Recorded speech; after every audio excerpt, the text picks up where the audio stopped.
Assalamualaikum warahmatullahi wabarakatuh. Innal hamdalillah nahmaduhu wa nasta'inuhu wa nastahdihi wa nastaghfiruh wa natubu ilayhi wa natawakkalu alayhi wa na'udzu billahi min shururi anfusina wa sayyiati a'malina. Man yahdihillahu fala mudilla lahu wa man yudlil fala hadiya lahu. Ashhadu an la ilaha illallah la sharika lahu. Lahul mulku wa lahul hamdu yuhyi wa yumitu wa huwa ala kulli syai'in qadir. ولا حول ولا قوة إلا بالله العلي العظيم. اللهم لا سهل إلا ما جعلته سهلا وأنت تجعل الصعب والهزن إذا شئت ربي سهلا. اللهم إنك عفو تحب العفو فاعف عنا وعن والدينا وعن مشايخنا وعن أساتذتنا وعن جميع المؤمنين والمؤمنات المسلمين والمسلمات الأحياء منهم والأموات إنك سميع قريب مجيب الدعوات ويا قاضي الحاجات. اللهم اهدنا لأحسن الأعمال وأحسن الأقوال فإنه لا يهدينا إليهما سواك. وقنا اللهم سيء الأعمال وسيء النوايا فإنه لا يقينا منهما سواك.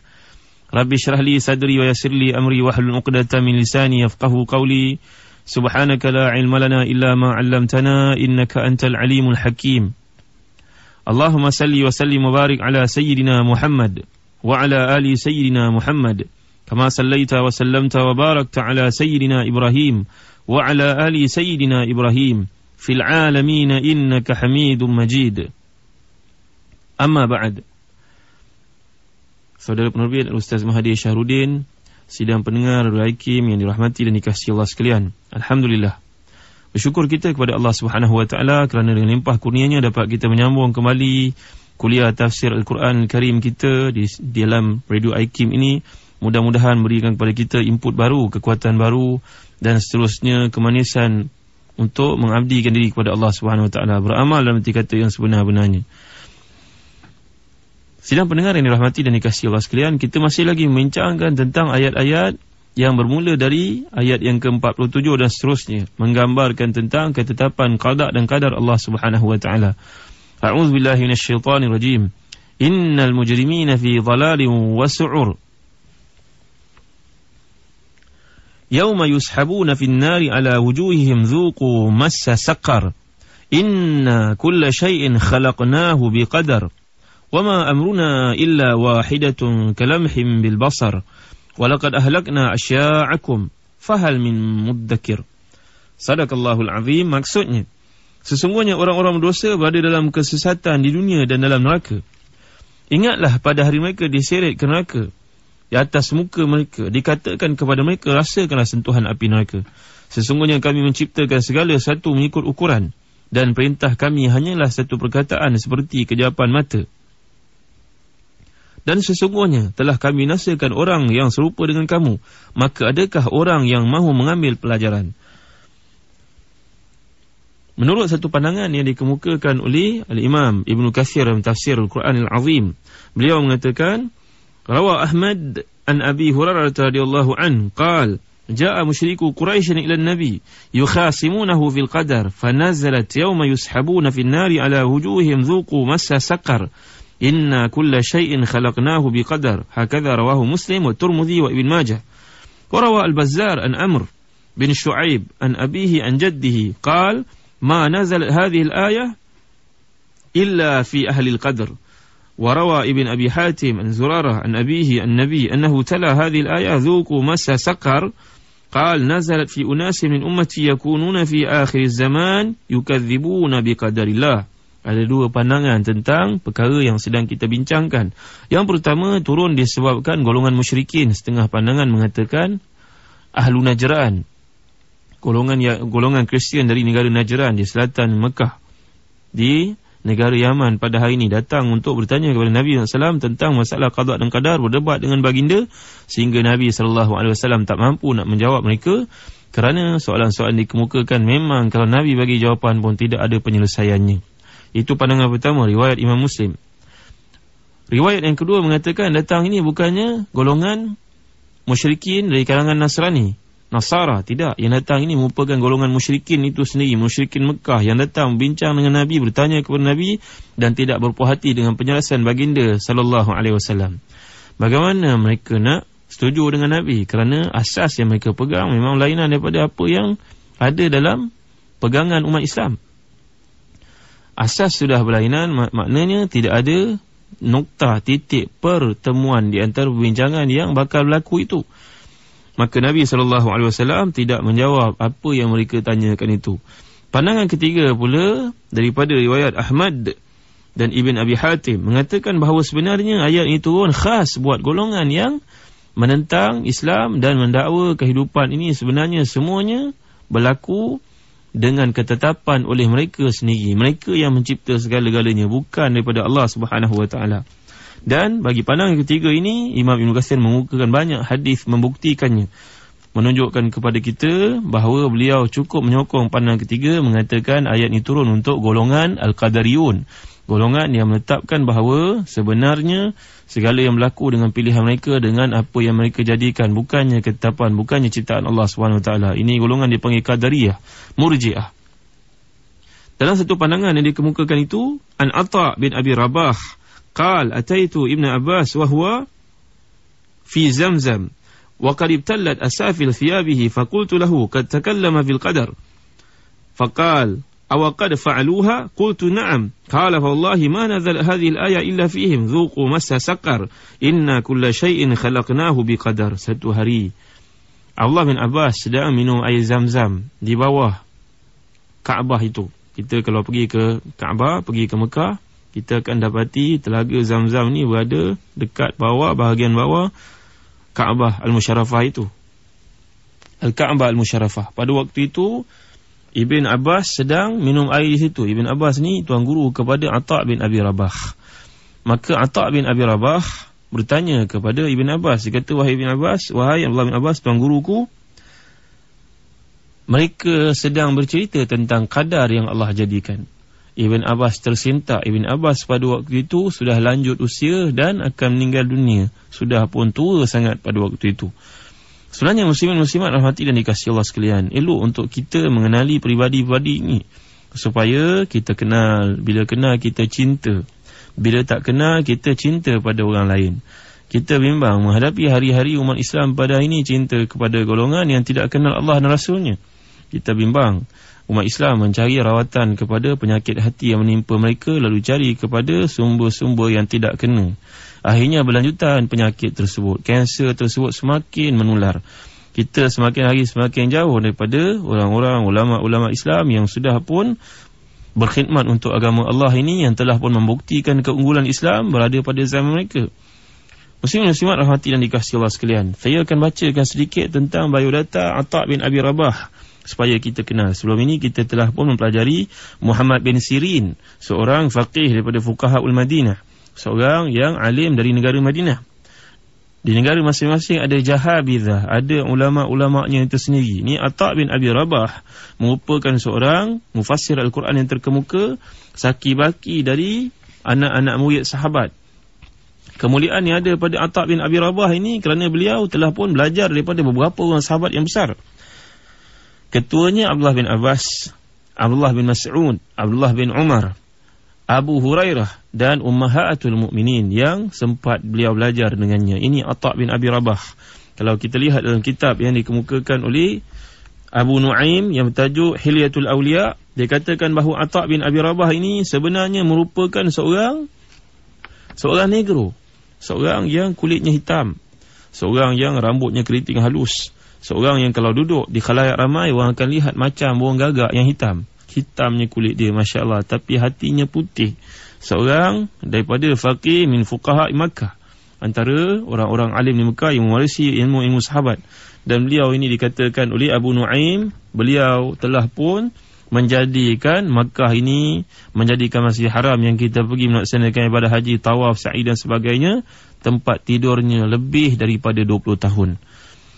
Masya Allah, hidupnya untuk agama Allah dengan sebenar-benarnya. Dikatakan bahawa Atha bin Abi Rabah ini pada peringkat awal merupakan seorang hamba. Dia orang negro, menjadi hamba kepada seorang perempuan Sayyidah Al-Makkiyah. Sayyidah Al-Makkiyah, seorang perempuan yang tinggal di Mekah, menjadi hamba kepadanya. Tetapi Atha ini merupakan seorang yang cukup berdisiplin, tinggi disiplinnya. Waktu kerja bersungguh-sungguh. dan tidak tuang waktu kerja, sehingga tuan perempuan jadi pemiliknya sayang kepadanya. Dan waktu berehat, beliau ni beribadah kepada Allah. Dan bila ada peluang, ada waktu ruang kosong, dibenarkan oleh pemiliknya, dia pergi ke Masjidil Haram untuk belajar daripada saki-baki sahabat yang tinggal. Waktu dalam hidupnya dibahagikan kepada 3. Tak ada waktu untuk berpoya-poya, untuk membuang masa dan sebagainya. Muslimin muslimat yang dirahmati dan dikasihi Allah sekalian, ini cerita tentang manusia bernama Atha' bin Abi Rabah. Pada satu hari, Atha' bin Abi Rabah ini kerana ketaatannya beribadah kepada Allah, maka puannya, pemiliknya merasa kesian sangat kepada dia. Lalu mengatakan kepada dia, beginilah, wahai Atha', mulai hari ini aku merdekakan kamu kerana Allah Subhanahu Wa Taala. Kamu yang cintakan ilmu tak layak menjadi hamba. Lebih baiklah kamu keluar dan kamu menuntut ilmu, kamu sampaikanlah kepada masyarakat. Mudah-mudahan ada bagiku saham amalan kau, kebaikan yang kau buat, kerana aku yang memberi contribution, sumbangan kepada itu.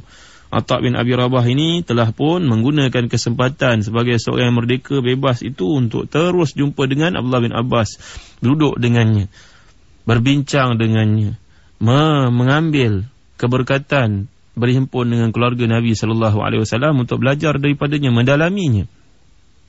Muslimin muslimat rahmati dan dikasihi Allah sekalian, itu sebenarnya kalau kita mempelajari ilmu, kena ada guru, terutamanya dalam perkara-perkara asas. Itu sebab dikatakan oleh Imam Syafi'i dalam dewannya, akhi, la tablughul ilma illa bisittatin, sa'unbika bitafsili bibayani, sa'unbika bitafsiliha bibayani. Bagaimana Al-Imam Asy-Syafi'i mengingatkan kita sebagai orang menuntut ilmu supaya berjaga-jaga kepada prinsip-prinsip ilmu ini yang perlu kita jaga. Yang pertama dia kata zaka'un wa hirsun wa ijtihadun wa bulghatun wa suhbatu ustazi wa tulu zamani. Ada 6 perkara yang perlu dipelajari, yang perlu seseorang penuntut ilmu itu beriltizam dengannya. Yang pertama dikatakan zaka'un, cerdik. Cerdik ini merupakan satu benda yang boleh kita lahirkan, boleh kita terbitkan daripada diri. Seperti sebelum ini kita telah pelajari bagaimana nak ada daya ingatan yang kuat, berlandaskan kepada amalan Nabi SAW. Yang kedua, hirsun, maknanya bersungguh-sungguh, tamakkan kepada ilmu yang kita nak peroleh itu. Yang ketiga, ijtihadun, dengan kesungguhan. Dan yang keempat, iaitu bulghatun, kena pergi cari ilmu itu, jangan duduk mengharap ilmu itu datang. Dan yang kelima dikatakan wasuhbatu ustazi, berkawan dengan ustaz, beriltizam dengannya, duduk dengannya. Dan yang terakhir sekali, watulu zamani, belajar kena ambil masa yang panjang, bukan belajar sekejap main tebuk-tebuk saja kemudian mendakwa diri sudah pun sama macam Imam Syafi'i, sudah pun lebih alim daripada Imam Syafi'i, tak pernah pun belajar daripada guru-guru yang mulia, dengan talaqi yang ada, mendapat keberkatan daripada lidah mereka, waktu bersembang dengan mereka, bincang, berkuliah mereka, tidak.